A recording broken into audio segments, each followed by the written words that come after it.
প্রিয় চাকরি প্রত্যাশী ভাই ও বোনেরা, আসসালামু আলাইকুম। অনেক দিন পরে আবারও আপনাদের মাঝে হাজির হয়েছি নতুন একটি সার্কুলার নিয়ে। কোরবানির ঈদে অফিস থেকে ছুটি দিয়েছিল, যে কারণে গ্রামে গিয়েছিলাম ঈদ করতে। তো ঈদ শেষ করে আবারও ঢাকায় চলে এসেছি এবং কর্মস্থলে যোগদান করেছি।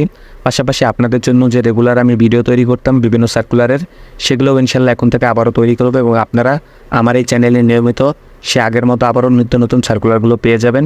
তো আশা করি আমার এই চ্যানেলটির সঙ্গেই থাকবেন।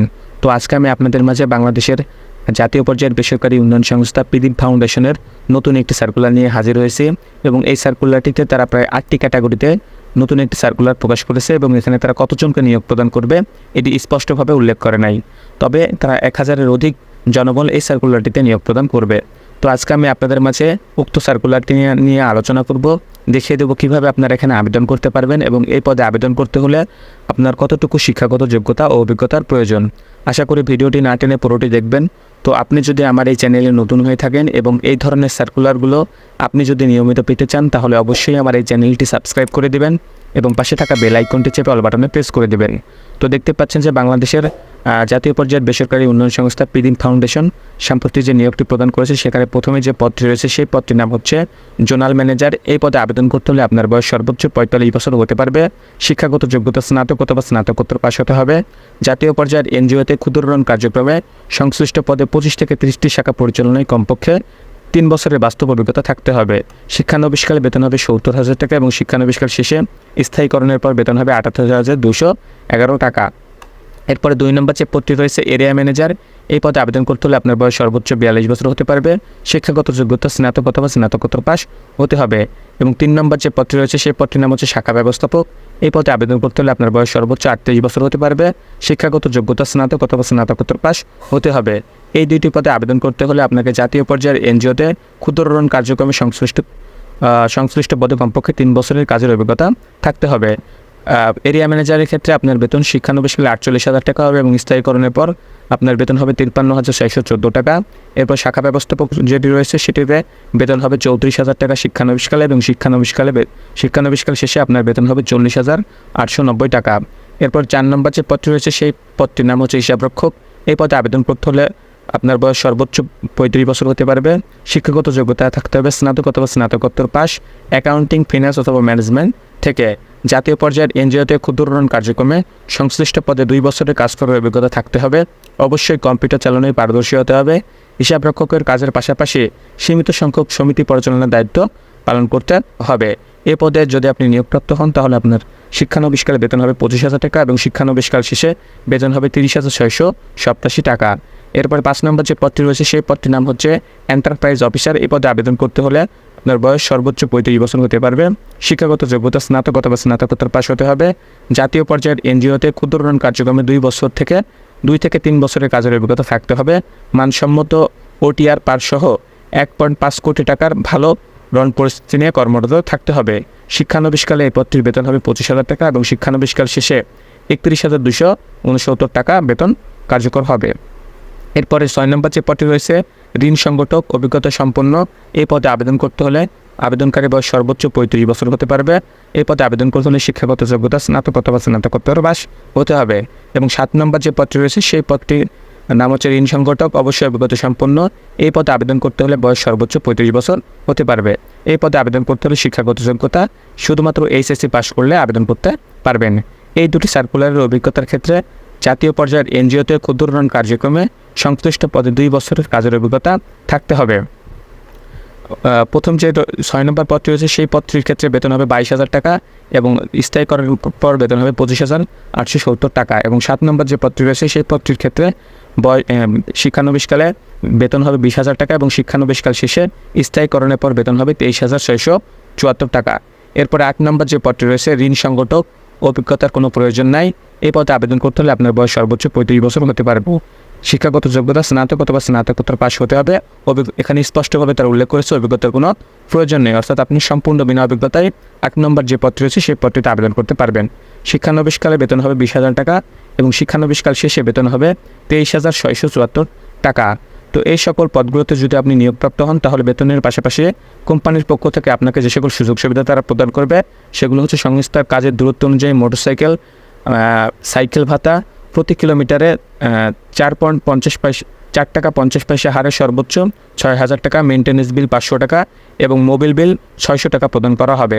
প্রতি মাসে মোবাইল বিল এবং ইন্টারনেট বিল প্রদান করা হবে। 6, 7 ও 8 নং প্রার্থীদের বাইসাইকেল ভাতা সর্বোচ্চ 1500 টাকা পর্যন্ত প্রদান করা হবে। নারী কর্মকর্তাদের একক আবাসন ভাতা 1500 থেকে 2000 টাকা প্রদান করা হবে। পুরুষ কর্মী কর্মকর্তাদের একক আবাসন সম্পূর্ণ ফ্রি। 1, 2, 3 ও 5 নং পদপ্রার্থীদের অবশ্যই বৈধ ড্রাইভিং লাইসেন্স সহ মোটরসাইকেল থাকতে হবে। 4 নং পদপ্রার্থীর ক্ষেত্রে বৈধ ড্রাইভিং লাইসেন্স সহ মোটরসাইকেল থাকলে অগ্রাধিকার দেওয়া হবে। তবে 4 নম্বর পদে আপনার যদি মোটরসাইকেল অথবা বৈধ ড্রাইভিং লাইসেন্স না থাকে তাহলে আপনি আবেদন করতে পারবেন।